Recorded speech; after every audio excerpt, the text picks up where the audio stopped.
We're Team 38. I'm Jonathan. I'm Eli. And our project is a well-tempered accelerometer. We're working with Professor Trevor Thornton this semester.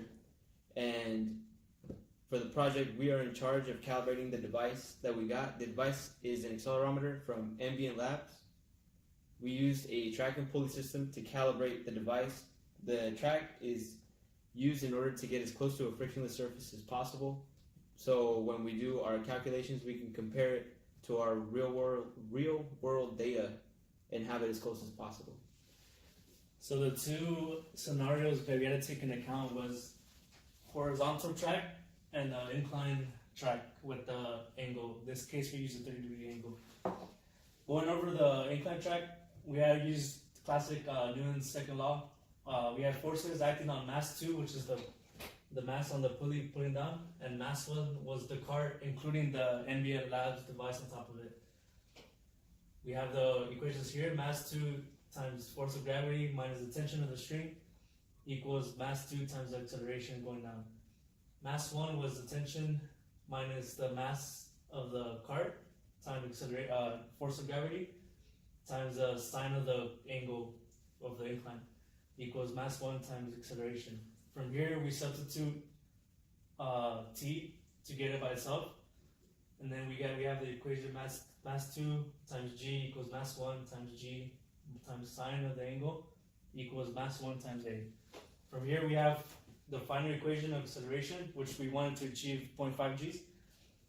So this was mass 2 times g minus mass 1 times g of the sine 1 over the total mass of the system. From here, we already know what we wanted for A, for acceleration. The only thing that was missing was the mass of the pulley that was pulling down on the system. So we had the final equation, mass 2 equals mass 1 g times sine of theta plus A, and then divided by g minus A. From here, the same thing, we use the same steps as we did for the incline, as for the horizontal step. For this case, we had acceleration equals mass 2 times g divided by the total mass of the system. Again, we had to get m2 because that was our unknown. Again, we had mass 2 equals a times m1 divided by g minus a. From here, we achieved our mass that we wanted to get in order to be able to get the acceleration to be 0.5 g's.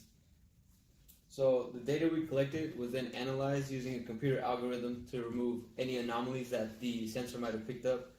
And from there, we prepared it for another algorithm in the computer to get a location graph from that data.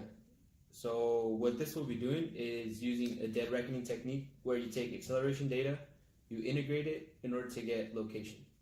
The development environment being used to produce the algorithm is the Anaconda Navigator.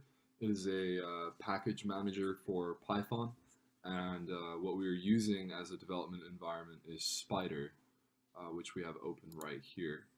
And we have been making several iterations of this algorithm, and what this does is it basically takes the signals from the accelerometer and it processes them and spits out a location trajectory. So as can be seen here, there are several functions. This is the first function that prepares the data and sets up a dictionary to work with. And then we plot the signals here with this function, the raw signal plotter. And then moving forward, we also have a denoiser function, which is basically a Butterworth low-pass filter, and we can change parameters of it to customize the denoising as needed on the fly. And then we plot those signals as well. In addition, we have a function to remove offsets. And then as well, we plot the adjusted signals. So there are basically several functions that handle every necessary step in this process. And then finally, obviously, since acceleration needs to be integrated twice, we have an integration function. And here we take the acceleration data after it's been denoised and the offset has been removed. We're using cumulative trapezoidal summing, and then we integrate once, produce the velocities, plot those, integrate again, and produce location coordinates. So this is the final part of the script that calls each function, and in here we can plug in which file we would like to run. So if we run this right now, we will actually run this file and we'll see the output in the kernel here. And then of course we've got these variables. So immediately I'll showcase the dictionary produced. We've got all these elements that we can analyze and work with just for troubleshooting and making sure everything is running properly. And then in the output log we can actually see what is happening to all the signals. So immediately we see some file metrics being printed. We see which file is being analyzed, the size of the data, how many samples it has. These are each raw signals, red, green, blue for X, Y, and Z.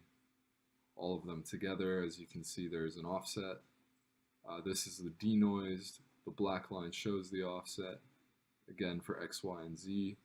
The darker line inside is the result of denoising. Then afterwards the offsets are removed, and as can be seen, the black lines now lie perfectly on 0 on the y-axis.